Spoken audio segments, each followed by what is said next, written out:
Thank you, Tony. Okay, thank you. Good morning, all. 2 years ago, on this very stage, we announced we declared that digital marketing was broken. And what we meant by that is the way we're using it hasn't worked. So I think what we find,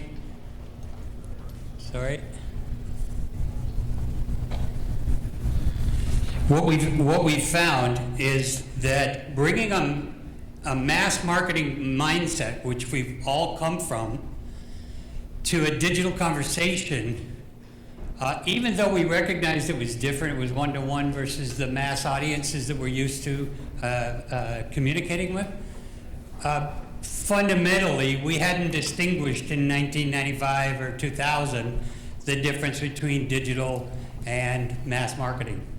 20 years later, we're able to look back on it, and it's clear as a bell that if you treat digital marketing as more is better, you're kind of hooked, as a pool term.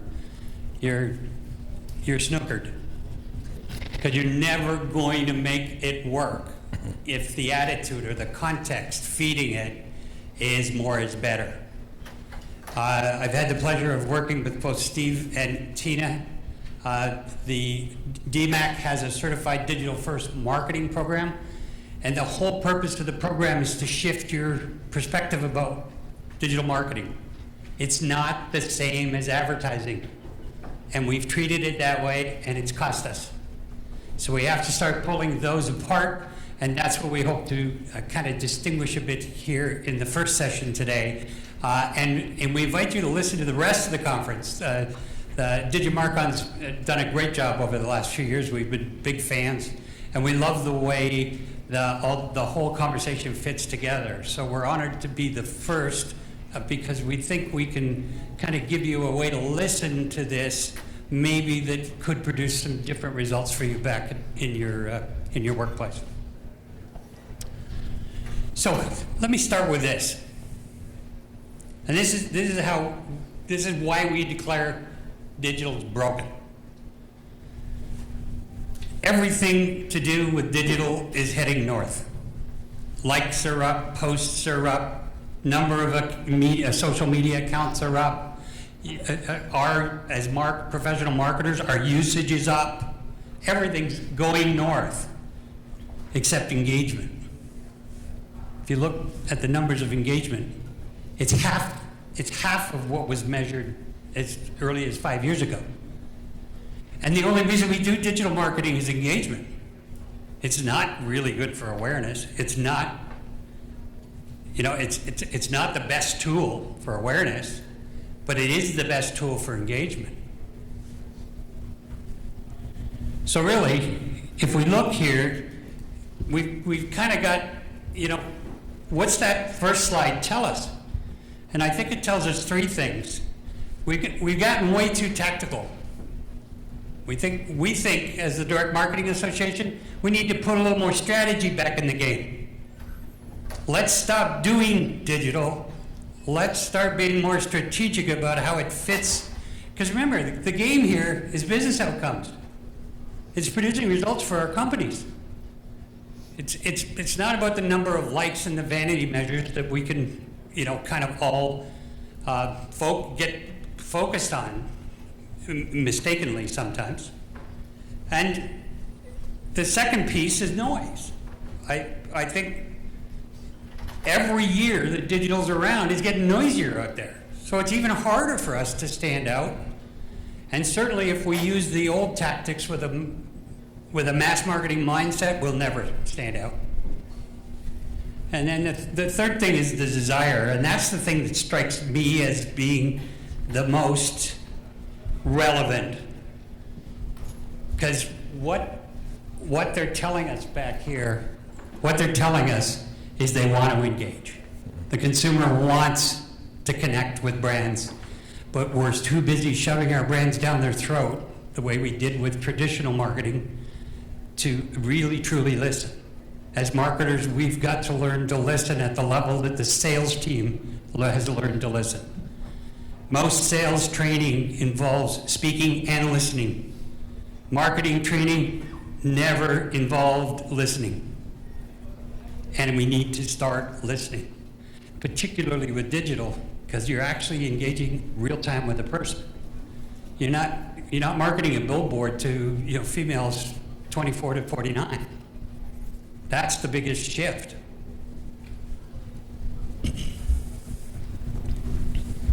Sorry. So, I've said this my entire career. I owned an ad agency in the 90s, full service, with brands like Canon, Pioneer, Air Canada Vacations, Arthur Anderson.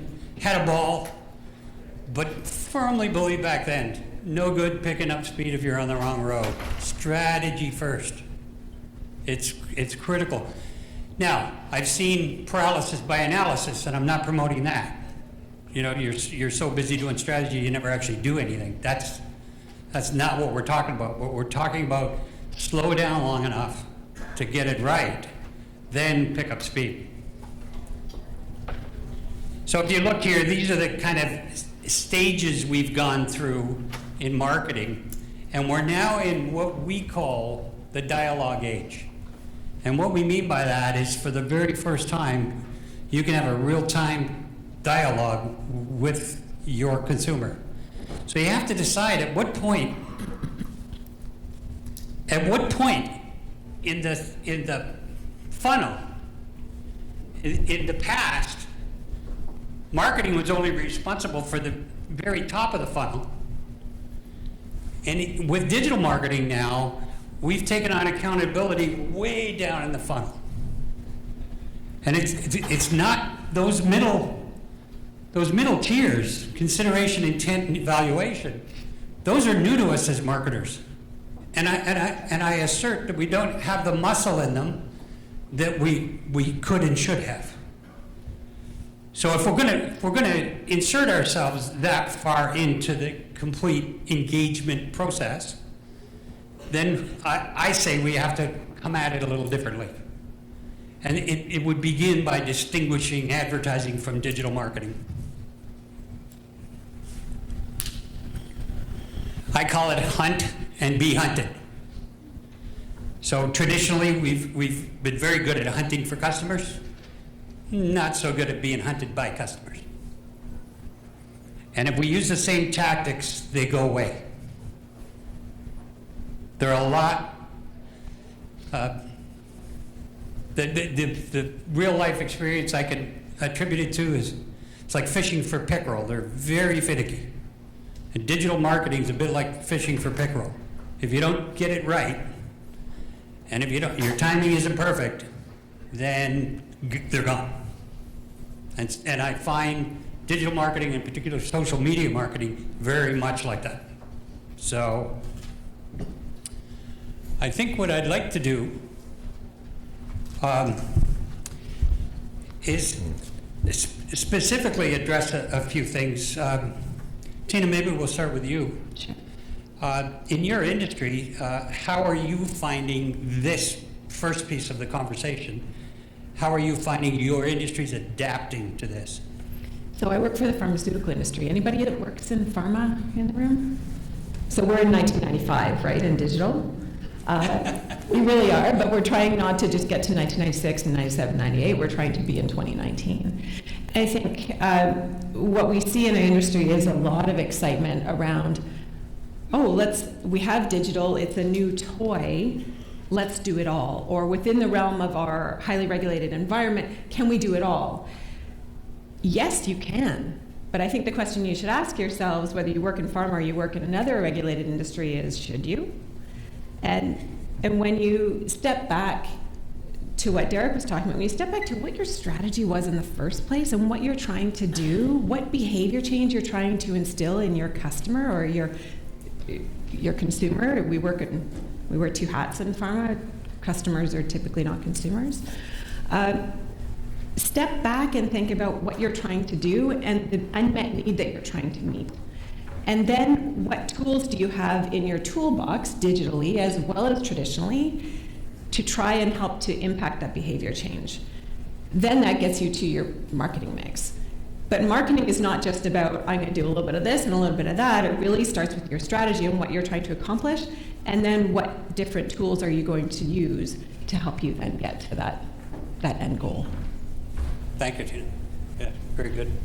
Steve, given that there is a role for traditional advertising, how has the not-for-profit sector, it's my observation that the not-for-profit sector kind of went all in on email.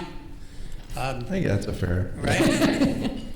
All in on and it. it's an easy mistake to make. If my particular expertise is, I run a company called Newport Thompson, and what I do is privacy and data protection consulting. And we started with Castle. So a lot of us as marketers, we didn't know what to do. And as president of the DMAC, all I heard was you guys asking the privacy professionals and the lawyers, what do I need to do in order to, I got a whole bunch of things on my list. Castle's one of them. Tell me what to do. And nobody was willing to tell you what to do. But if you look at Castle in its very simplistic form, it is email best practices. It's what we should have done in the first place. That's all it is. We should have respected our customer. We should have asked for permission. And we should be very honest and upfront when we email them about who we are and what we're doing. That's all Castle asks you for, Yeah, right? that's true. But I think the thing that became obvious to me was I went to one of the big retailers, and on a Friday afternoon they were having a birthday, they're like a cake. I said, what's the cake for? They said, we just hit our 1,000,000th email. We got 1 million people on our email list. This was about 5 years ago.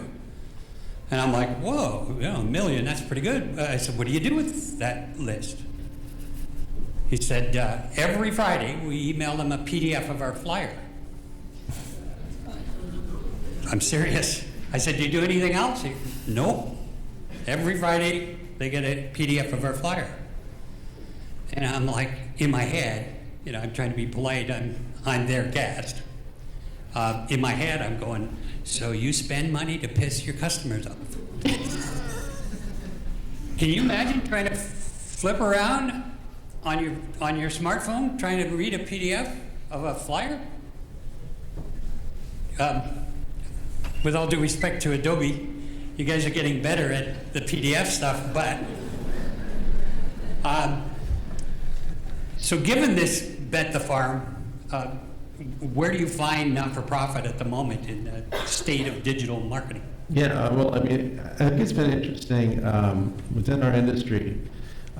Email started off almost as its own silo. So we had the direct mail components going out, and they were blitzing everybody with, sort of as much as they could. And so they just kind of took that same concept and re-envisioned it in email. And so, if you were really lucky and not on any do not email lists, you were getting emailed multiple times as well as the mail-outs multiple times. And it took some time before, and probably a fair amount of unsubscribes and, do not mail lists before people started to realize, we need to get smarter on how we engage and realize that the user, the donor in our case, is one person. And what is that? First of all, who are they? So spending a lot of time, not just on sort of high-level marketing personas, but really spending the time and the research to get to know who these people were. And then what is the ideal journey, right? And for those different segments of people that you're trying to attract. And then, really look at what's the integration point, right? So not just blitzing out every email as to, I've got a new campaign, let's blitz out an email for that. But really thinking about, okay, who is this campaign for? And, what is the journey that they're going to go on across the direct marketing channels, the email, digital, and social media?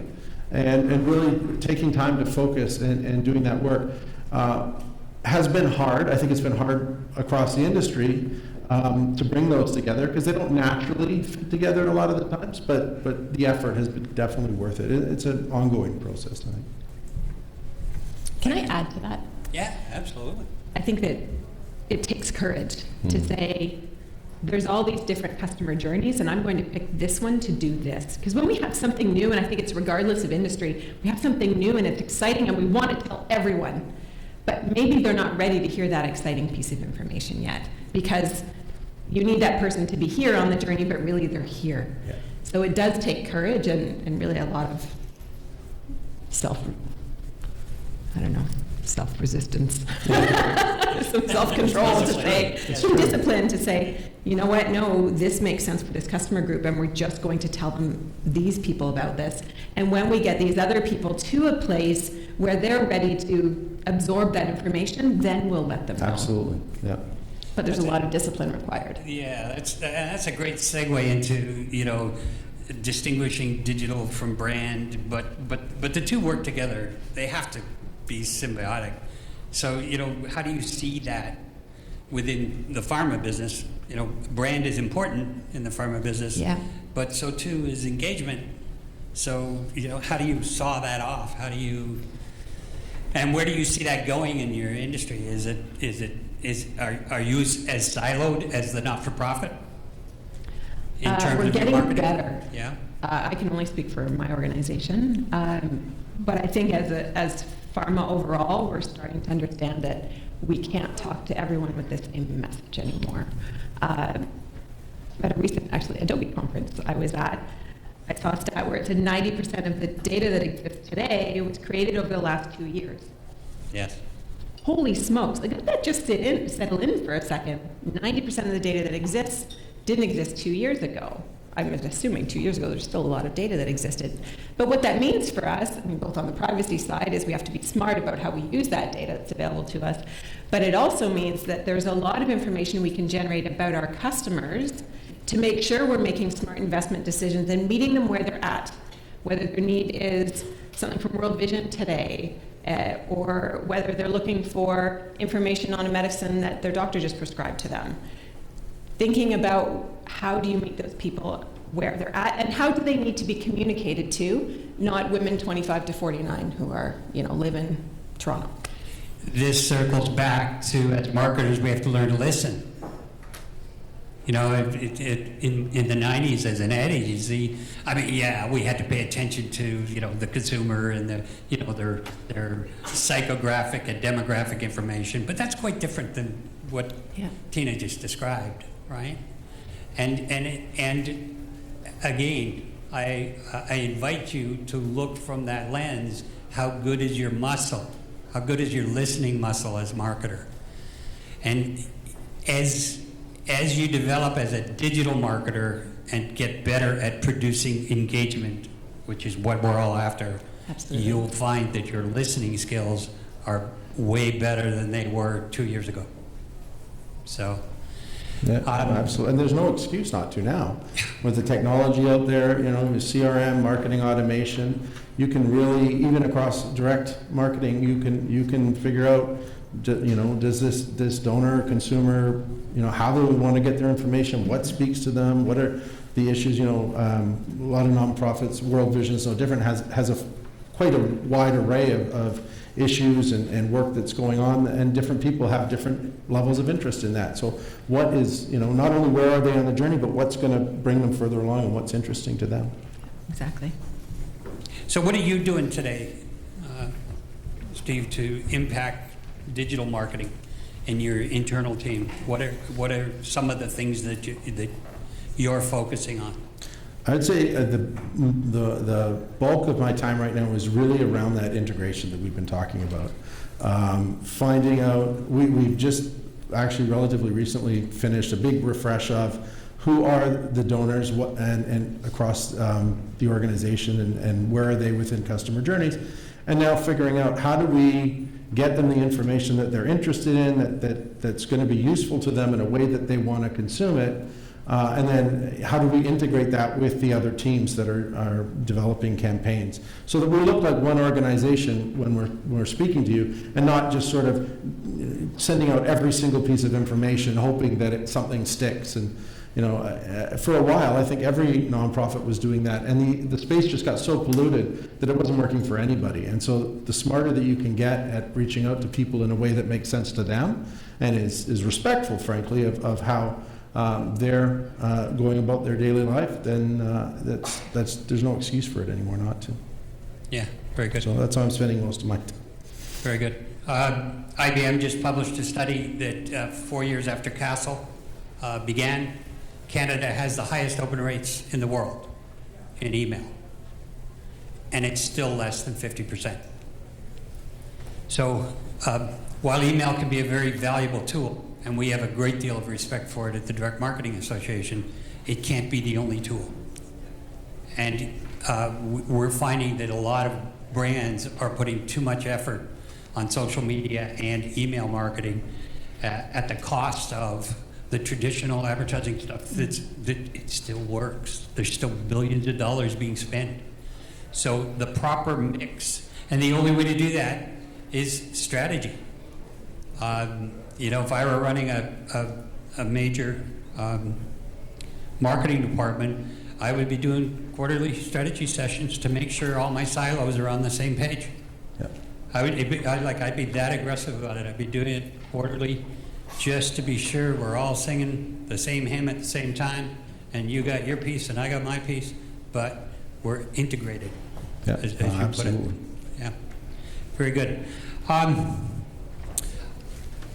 want to leave time for questions. You've got a couple of very experienced, senior digital transformation folks. These guys are on a very interesting journey in both their organizations of trying to transform the conversation of digital within the organization and its role. So I really want to leave you guys some time while we get Tony back on time.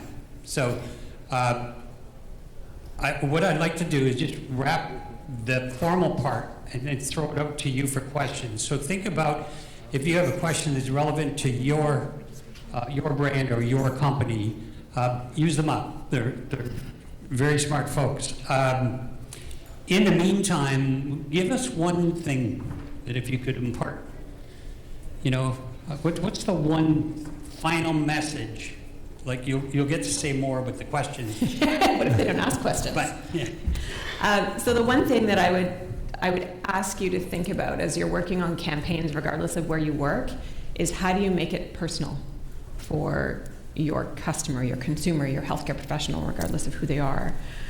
You have the data available to you. You presumably have done the work to figure out what the unmet need is. Take the data that's available to you, and I know there'll be great sessions today and tomorrow, I think, on how to take all that data that's available to you and bring it down into something that you can digest and use. Think about how you can make your content personal enough to heighten engagement with your customer. Think about how you use your technology and assume that your customers are also humans too and are using technology the way that you do. I think that's something I chip from the rooftops. At my organization, in the pharma industry, we typically think that doctors are not humans, but they happen to be. So let's treat them the same way that we treat ourselves and the type of expectation we have of every time we pick up our smartphone, what we will have with different organizations. I should add here that Tina has, while currently is with GSK, she has worked prior to that at Pfizer. So you've been in two of the largest pharma organizations. So she's not a guy in a diner when it comes to digital marketing. Steve, same question? I'd build on what Tina said. One of the things, at World Vision, I'm blessed with a CIO who loves to break things. And she spends a fair amount of her time going through our customer journeys as customers and constantly sending back messages. Why did I get this email message? How come you're asking for my information again? I'm already logged in. Why did I get this mail out when I also got the email, and how come this is working? And it really hit home to me how often as marketers we don't actually go through our own customer journeys. And we get the data, we get the integrated, we sort of visualize it all, we might map it out and everything, but we don't actually sort of put ourselves in the seat and say, what does this look like when it all comes to me? You know, I remember speaking with another director at the organization, and I said, you know, at the time I was kind of signing up for everything, onboarding, and I said, don't you find like you're getting a ton of mail, like just every? He said, oh, I've been off you know, I'm on the do not mail list. I've been on it for years. I said, well, how do you know what's working in your campaigns? He said, well, you know, we map it out and everything. And I think it's the best sort of piece of advice that I have is that take the extra step and make, you know, as best as you can. It's not perfect, but really walk through the customer journeys yourself and see if it makes sense. Are you, you know, do you need those extra fields of information? Ever tried to fill out some of those fields on a mobile phone and you're wondering like, who was thinking that? Well, 50% of our traffic is now mobile, more than 50.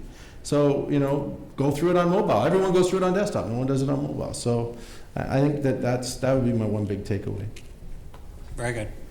As we develop these digital strategies, one of the complexities that we have to deal with today is privacy. And while you could make it more convenient for clients to go on that journey, sometimes you have to go, but should we? Yep. You know, we have this information on them, but that wasn't when we collected that information, we didn't tell them we were going to use it this way. Sure. And should we? Because I'll tell you, I'm seeing brand trust plugged in directly to privacy for the next few years is going to be a big deal. So brands like Facebook that are, you know, taking the beating that they're taking, they deserve every punch.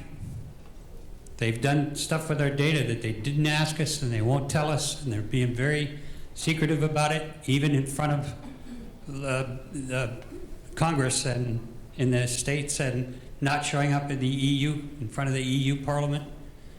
This is just not okay. And I think that what you're going to see is those brands who treat privacy as theirs and they're secretive about it are going to take a pummeling.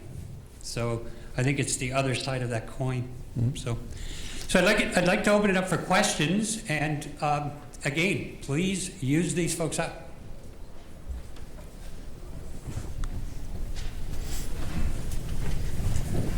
Here comes the cube.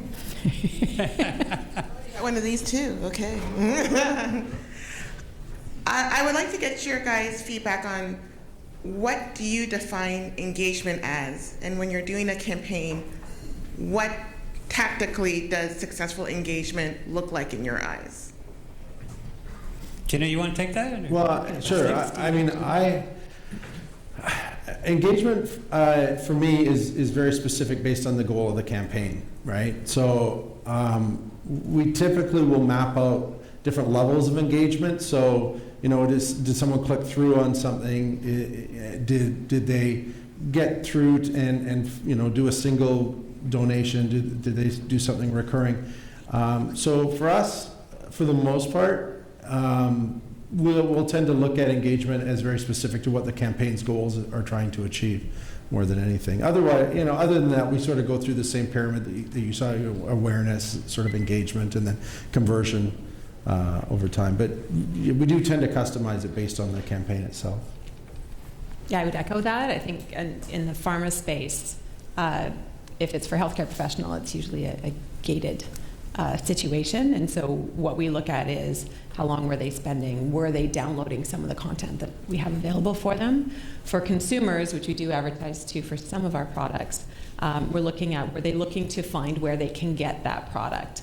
We don't sell directly to consumers, but were they seeking to find more information or to find a location where they can receive that vaccine, for example? So it's linking it through to intent to receive the product as well. For me, tying back to strategy, it's a meaningful click versus a meaningless click. Yep. So it's a click that you've given thought to, that you want them to take this action, and you've given thought to the process and applied a bit of strategy. That to me is true engagement. Mindless clicks, I think, are just another vanity measure. And I believe our friend from Adobe is going to talk about measurement, and I think that it's a very valuable, because I think for a lot of us, we're measuring the wrong things. We have KPIs, but we haven't given them enough consideration to how they affect our business outcomes. Remember, marketing only exists for the business outcomes of the company, right? And sometimes in the heat of the battle, we forget it. So, any other questions? Hi there. Hi. I'm interested in your technology stack to enable your digital marketing strategy. If Can you could- speak into it? We can't hear you. Sorry. That's good. I'm interested in learning more about the technology stacks that you have to enable your digital marketing strategy. So we're fully on the Adobe stack. All I know from my tech people is we're fully stacked, if that helps. And I always like to say we're the digital team, not the tech team, but we use a full Adobe suite of software.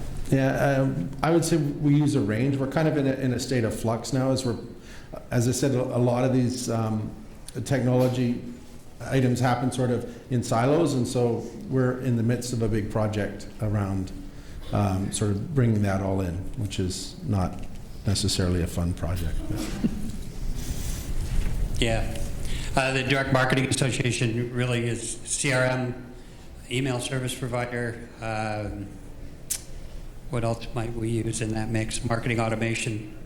We use SharpSpring. And yeah, I would say that's it. We've dabbled with Hootsuite and some of the social media management stuff, but we really, one of the speakers that you'll hear this afternoon is Andrew Jenkins on social media, and Andrew's on our board, and he really takes the whole social media conversation. So I'm sure he uses tools. I know one of our curation, we have an online portal called blazon.online, and we curate all the best direct marketing and digital marketing articles we can find from anywhere in the world, and we put half the story there, and we click back to where we found it. We give full attribution, but we're trying to make it easier for you guys, because there's a lot of crap out there, right? You guys must be exhausted having to sift through the good and the bad content. So as your industry association, we're trying to do some of that work for you, and we're trying to only put the best on Blazon. And in that capacity, we use a sorting content tool called Anders Pink, which has been invaluable. We use many sources for the curation, but Anders Pink has been a kind of good cornerstone. We've also put ourselves on newsletter and daily emails of the best content. When we find good content, we stay connected to it. And when we find bad content, we ignore it. You know, I don't mean any disrespect by this, but I will name names because it's kind of the way I work. I found a site called Target Marketing out of the US, and I was quite excited about it. And it looked like it had lots of rich content. Headlines are awesome, written by true writers and professional marketers. Content, kids at a university. I've read so many article headlines that I wanted to read that article, and when I was done the article, I went, that was awful. So as a result, I think in 2 years of publishing to Blazon, we maybe have published 2 things from Target Marketing in that whole time. They can suck a lot of our time and energy, so we're trying to help you sort that out on our portal by, and we have no commitment. I had this discussion with the previous president of DMAC, who runs a portal called 1 Degree, and Pete insists that everything has to be original on his site, and I actually don't have that attachment at all. It just has to be good. It just has to be relevant to somebody who's working in marketing and has about this much time to try to keep up with everything. And where can I go to get good content? That's really what it's about. So, any other questions? Yes? Good catch. Hi, thanks for the talk, that was great. Question around marketing transformation and pulling through those traditional marketers who don't have the same acumen as, say, a digital marketer who's been working in that space for a long time. Any courses, different vendors, industries that we could plug into or that you would recommend to help build up an understanding and bring up that skill set within the traditional marketing teams? I definitely have a bias on this one. Yeah, I think you guys do too, but we have worked with Kevin Adam out of Florida to develop a certified digital first marketer program. It's exceptional. It's about 6 hours online to be certified. We think it's the best thinking we've seen in digital marketing, and we think it really, the way I started this, that everything going north except engagement, that slides directly out of Kevin's program. So it's called Certified Digital First Marketer. And what we're doing is we're doing less onesies, like one-off training, but you can do it that way. We're trying to infect teams. So we are working with World Vision to transform their entire team's thinking so that they're digital and all their marketing team, not just digital, but they're all on the same page. That's really what we're trying to do with this program. So that's one resource that I have a particular bias on. I know that CMA has a couple good programs. They're a little longer and they're more in person. We decided to make ours online. We think marketers, there isn't anybody in this room, if I said, you know, are you busy, that wouldn't raise your hand. It is a busy time. We don't all have the resources that we would like to have, so we try to optimize them. So, does that answer your question? Is there any others, guys, that you come across? Yeah, thank you. So not specifically a course, but when you're looking at within your company about how to facilitate change, and part of my job is commercial transformation, even more than digital. Digital's a piece of that. There's a mindset shift that has to happen too. So you can train people, but if they're not ready to actually adopt it, then it's just nice training. Gain some senior leadership buy-in too, that digital is not going away. Yes, there still is a place for traditional marketing, but digital is now. So let's get on the bandwagon and let's do it. But there's a culture shift piece in addition to training that's required, and having buy-in at different levels of the organization. I know one of the challenges that we've seen is that we didn't have that buy-in originally, and we had to go back and say, no, we need your support from top down to say, this is happening and this is important, and I believe in it. Yeah, that's an excellent context. Mindset is very critical. Mindset's why we screwed digital up. We came at it with the wrong mindset. And we had no distinction, digital marketing 20 years ago when we started this. So I don't think there's anything we would change but the last 20 years. We had to do it that way. We had to learn what works and what doesn't work. We had to go through that messy stage. But now we better learn our lessons from the last 20 years as to what worked and what didn't. All right, Steve, Tina, thank you very much. Appreciate your input. Thank you. Thanks.